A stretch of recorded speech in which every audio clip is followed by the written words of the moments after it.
Hello, നിങ്ങൾക്ക് എല്ലാവർക്കും Shiny Xavier YouTube പേജിലേക്ക് ഒത്തിരി സ്നേഹത്തോടെ വീണ്ടും സ്വാഗതം. ഇനി ഞാൻ നിങ്ങൾക്ക് വേണ്ടി തയ്യാറാക്കുന്നത് എളുപ്പത്തിൽ ഉണ്ടാക്കാവുന്ന ഒരു ഗീ റൈസ് ആണ്. ചിക്കൻ കറി, മട്ടൺ കറി, ബീഫ് കറി, നല്ല എരിവുള്ള കറികളുടെ കൂടെ ഈ ഗീ റൈസ് നല്ലൊരു കോമ്പിനേഷൻ. ഇനിയിപ്പോൾ നോമ്പ് വീടാൻ പോവുകയല്ലേ, 50 നോമ്പ് വീടുമ്പോഴത്തേക്ക് നമുക്ക് ബിരിയാണി ഉണ്ടാക്കാൻ പറ്റിയില്ല എന്നുണ്ടെങ്കിൽ പെട്ടെന്ന് ഒരു ചിക്കൻ കറിയും വെച്ച് ഗീ റൈസ് ഉണ്ടാക്കാവുന്നതല്ലേ ഉള്ളൂ. അപ്പം നമുക്ക് ഗീ റൈസ് ഉണ്ടാക്കാനായിട്ട് ഇവിടെ ഞാൻ 3 കപ്പ് ബസ്മതി റൈസാണ് എടുത്തിരിക്കുന്നത്. ഇന്ത്യ ഗേറ്റിൻ്റെ ബസ്മതി റൈസാണ് ഞാൻ ഉപയോഗിച്ചിരിക്കുന്നത്. നമ്മുടെ ബിരിയാണി ഏരിയയിലേക്ക് കുറച്ച് വെള്ളം ഒഴിച്ചു കൊടുത്തിട്ട് നമുക്കതൊന്ന് ഞെരടി കഴുകണം.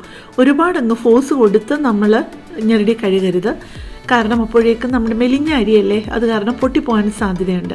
ഒരു 2-3 പ്രാവശ്യം വെള്ളം മാറി ആ വെള്ളം ഒന്ന് ക്ലിയർ ആവുന്നത് വരെ നമ്മൾ ബിരിയാണി അരി കഴുകേണ്ട ആവശ്യമുണ്ട്. ഇപ്പം 3 പ്രാവശ്യം കഴുകി കഴിഞ്ഞിട്ട് കുറച്ച് വെള്ളം ഒഴിച്ചു കൊടുത്തിട്ട് ഒരു 20 മിനിറ്റ് നമുക്കതൊന്ന് സോക്ക് ചെയ്യാൻ വെക്കണം. ആ സമയം കൊണ്ട് ഒരു 6 ലിറ്റർ വെള്ളമാണ് ഞാൻ വലിയൊരു ഇഡലി പാത്രത്തിലോട്ട് എടുത്തിരിക്കുന്നത്. അതിലോട്ട് നമുക്ക് ചേർക്കാനുള്ളത് കറുവാപ്പട്ടയുടെ 1 ഇഞ്ചിൻ്റെ ഒരു 3 കഷ്ണവും, ഏലയ്ക്ക ഒരു 3 എണ്ണവും, പിന്നെ ഗ്രാമ്പു ഒരു 5 എണ്ണവും, 2 ടേബിൾ സ്പൂൺ ഉപ്പുമാണ് ചേർത്ത് കൊടുത്തിരിക്കുന്നത്. ഇനി അതിലോട്ട് ചേർക്കാനുള്ളത് കുറച്ച് നെയ്യാണ്. ഞാൻ ആദ്യം ഇട്ട് കൊടുത്തത് 1 ടേബിൾ സ്പൂൺ ഉപ്പാണ്.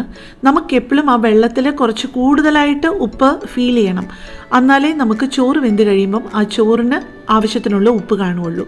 പിന്നെ ഒരു പ്രാവശ്യം 1 ടേബിൾ സ്പൂൺ ഉപ്പിട്ട് കൊടുത്തു, പിന്നെ ടേബിൾ സ്പൂണിന് തന്നെ അര വെച്ചിട്ട് പിന്നെയും ഞാൻ ഇട്ട് കൊടുത്തു. അപ്പം 2 ടേബിൾ സ്പൂൺ ഉപ്പാണ് ഞാൻ ഇട്ട് കൊടുത്തിരിക്കുന്നത്. ഇതിപ്പോൾ നമുക്ക് ഗീ റൈസ് ഉണ്ടാക്കാനുള്ള കാര്യങ്ങളെല്ലാം ഞാൻ എടുത്തു വെച്ചിട്ടുണ്ട്.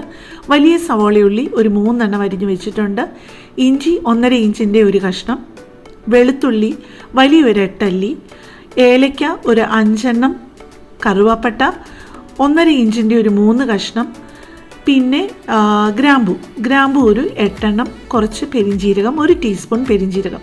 ഇപ്പോൾ നമ്മൾ വെള്ളത്തിലേക്ക് 1 ടേബിൾ സ്പൂൺ നെയ്യും കൂടെ ആഡ് ചെയ്തിട്ടുണ്ട്. ഇപ്പോൾ വെള്ളമൊക്കെ നന്നായിട്ട് തിളയ്ക്കാറായി വരുന്നുണ്ട്. നമുക്ക് ആ അരി അതിലോട്ട് ഫുള്ളായിട്ട് ഇട്ടിട്ട് ഉടനെ ഒന്ന് ഇളക്കി കൊടുക്കണേ, അല്ലെന്നുണ്ടെങ്കിൽ നേരെ അത് പോയി അടിയിൽ കുറേ അരി അങ്ങ് പറ്റിപ്പിടിച്ചിരിക്കും. ഉടനെ തന്നെ ഒന്ന് ഇളക്കി കൊടുക്കണമെന്ന് പറയാൻ കാര്യം അതുകൊണ്ടാണേ. ഇനി നമുക്ക് ചെയ്യാനുള്ളത് കുറച്ച് നല്ല വലിപ്പമുള്ള ഒരു കടായി എടുത്തിട്ട് അതിലേക്ക് ഒരു 1/4 കപ്പ് നെയ്യ് ഒഴിച്ചു കൊടുക്കണം. ഈ നെയ്യ് ചൂടാകുമ്പോഴേക്കാണ് നമുക്ക് അതിനകത്തോട്ട് കുറച്ച് സ്പൈസസ് ആവശ്യമുണ്ട്. ആ സ്പൈസസ് ഇടണം. ഇതിപ്പോൾ ഞാൻ ചോറൊക്കെ വെന്ത് വാർത്ത് അതിനകത്തെ മസാലകളൊക്കെ അങ്ങ് എടുത്ത് കളഞ്ഞു, കാരണം ഇതിനകത്ത് തന്നെ ആവശ്യത്തിന് മസാലയുണ്ട്. ചോറ് വെന്ത സമയം കൊണ്ട് അതിലെ മസാലകളുടെ ആ ഒരു മണവും ഗുണവും എല്ലാം ചോറിന് കിട്ടിയിട്ടുണ്ടാവുമല്ലോ. പക്ഷേ ഈ കടായിലോട്ട് നെയ്യ് ഒഴിച്ചിട്ട് സ്പൈസസ് ഇടുന്ന ആ ഒരു സമയത്ത് ക്യാമറ ഓണാക്കാൻ ഞാൻ മറന്നുപോയി. അപ്പോൾ അതിനകത്തോട്ട് ചേർത്തിരിക്കുന്നത് നെയ്യ് നന്നായിട്ടൊന്ന് ചൂടായി കഴിഞ്ഞപ്പോഴേക്ക് ഏലയ്ക്ക ഒരു 5 എണ്ണവും, കറുവാപ്പട്ട 1.5 ഇഞ്ചിൻ്റെ ഒരു 3 കഷ്ണവും, ഗ്രാമ്പു ഒരു 8 എണ്ണവും, ഒരു 1/4 ടീസ്പൂൺ പെരിഞ്ജീരകവുമാണ് ഞാൻ. സ്പൈസസ് ആ നെയ്യിലോട്ട് ഇട്ടിട്ട് ചെറുതായിട്ടൊന്ന് വഴറ്റി കൊടുത്താൽ മതി. അത് ഓവറായിട്ട് അങ്ങ് മൂത്ത് അതിൻ്റെ നിറമൊന്നും പോകാനിടയാവരുത്. പെട്ടെന്ന് തന്നെ നമുക്ക് ഉള്ളി ഇട്ട് കൊടുക്കണം, കാരണം ആ സ്പൈസസ് ഒക്കെ ഒരുപാട് അങ്ങ് മൂത്ത് അതിൻ്റെ നിറം പോയി കഴിഞ്ഞാൽ നമ്മൾ കുക്ക് ചെയ്ത് വെച്ചിരിക്കുന്ന റൈസ് ഉണ്ടല്ലോ, അത് ഇതിനകത്തോട്ട് ചേർത്ത് ഇളക്കുമ്പോഴേക്കും അതിൻ്റെ നിറമെല്ലാം മാറും, അങ്ങ് ചെറിയ ഒരു യെല്ലോ കളർ കയറും. അതുകൊണ്ട് നല്ല വെളുത്ത നിറത്തിൽ ചോറിരിക്കണം എന്നുണ്ടെങ്കിൽ ഇതൊന്നും മസാലകളെന്നല്ല, ഉള്ളി, ഇഞ്ചി, വെളുത്തുള്ളി ഇതൊന്നും ബ്രൗൺ കളർ ആവരുത്. നന്നായിട്ട് വഴലണം, അതിൻ്റെ പച്ചച്ചുവയൊക്കെ പോകണം, ഇഞ്ചിയുടെയും വെളുത്തുള്ളിയുടെയും മസാലകളുടെയൊക്കെ. അപ്പോൾ ഇത് നന്നായിട്ടൊന്ന് വാടി ഒതുങ്ങിയാൽ മാത്രം മതി. അത് നിങ്ങൾ പ്രത്യേകം ശ്രദ്ധിക്കണേ, അല്ലാന്നുണ്ടെങ്കിൽ നമ്മുടെ ഗീ റൈസിൻ്റെ നിറമൊക്കെ പോയി കാണാൻ ഒരു ഭംഗിയുണ്ടാവില്ല. അതിന് നിങ്ങൾ ഒരു കാര്യം ചെയ്താൽ മതി, ചെറിയ ഫ്ലെയിമിൽ അല്ലാന്നുണ്ടെന്നുണ്ടെങ്കിൽ മീഡിയം ഫ്ലെയിമിൽ തന്നെ ഏറ്റവും കുറച്ച് എത്ര വെക്കാൻ പറ്റുമോ അങ്ങനെ വെച്ചിട്ട് കൂടെ തന്നെ നിൽക്കുക എന്നുള്ള ഒരു കാര്യമേ നമുക്ക് ചെയ്യാൻ പറ്റുള്ളൂ. നമുക്ക് ഈസ്റ്ററൊക്കെ വരുമ്പം ബിരിയാണി ഉണ്ടാക്കാൻ ഒരിച്ചിരി സമയം കിട്ടിയില്ല എന്നുണ്ടെങ്കിലും, പ്രത്യേകിച്ച് ജോലിയൊക്കെ ചെയ്യുന്നവർക്ക് ഇത് നമുക്ക് ഒരുപാട് വലിയ ബുദ്ധിമുട്ടുള്ള കാര്യമൊന്നും അല്ലല്ലോ. അപ്പോൾ ഇതും ഉണ്ടാക്കി നമ്മൾ സാധാരണ ഉണ്ടാക്കുന്ന ഒരു ചിക്കൻ കറി ഉണ്ടാക്കിയാൽ ഒരിച്ചിരി സാലഡും പപ്പടും ഒരിച്ചിരി അച്ചാറും ഒക്കെ ഉണ്ടെന്നുണ്ടെങ്കിൽ അത് ഇത്രയും ധാരാളം മതി. ബിരിയാണിക്കാണെന്നുണ്ടെങ്കിൽ നമുക്ക് സാലഡും പപ്പടവും ഒക്കെ വേണം, അച്ചാറും എല്ലാം. ഉള്ളിയൊക്കെ ആവശ്യത്തിന് വഴറ്റി കഴിഞ്ഞിട്ട് നമ്മൾ കുക്ക് ചെയ്ത് വെച്ചിരിക്കുന്ന റൈസും അതിൻ്റെ അകത്തോട്ട് ചേർത്തിട്ടുണ്ട്. ഇനിയിപ്പോൾ നിങ്ങൾ ശ്രദ്ധിക്കേണ്ട ഒരു കാര്യം, ഇളക്കുന്നതാണ് ശ്രദ്ധിക്കേണ്ടത്. ആ പാത്രത്തിൻ്റെ അടിഭാഗത്തൂടെ ഇട്ട് പെതുക്കെ ചോറ് ഇങ്ങനെ ഒന്ന് മറിച്ചിട്ട് കൊടുക്കുകയേ ചെയ്യാവുള്ളൂ.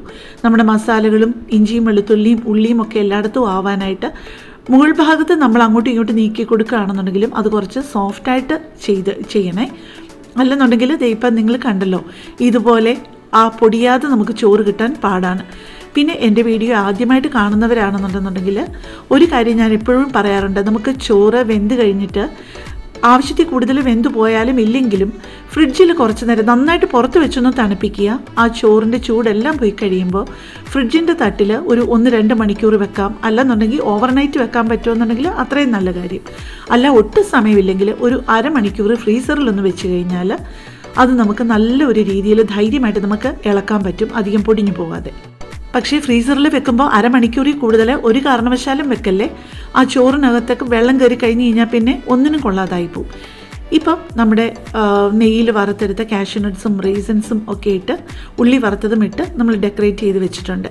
അപ്പോൾ ആദ്യമായിട്ട് എൻ്റെ ചാനൽ കാണുന്ന ആരെങ്കിലും ഒക്കെ ഉണ്ടെങ്കിൽ നിങ്ങൾക്ക് എൻ്റെ ചാനൽ ഇഷ്ടപ്പെട്ടെങ്കിൽ ഒന്ന് സബ്സ്ക്രൈബ് ചെയ്ത് സപ്പോർട്ട് ചെയ്യാൻ മടി കാണിക്കല്ലേ. അപ്പം നമുക്ക് നാളെ വേറെ ഒരു വീഡിയോയുമായിട്ട് കാണാം. താങ്ക്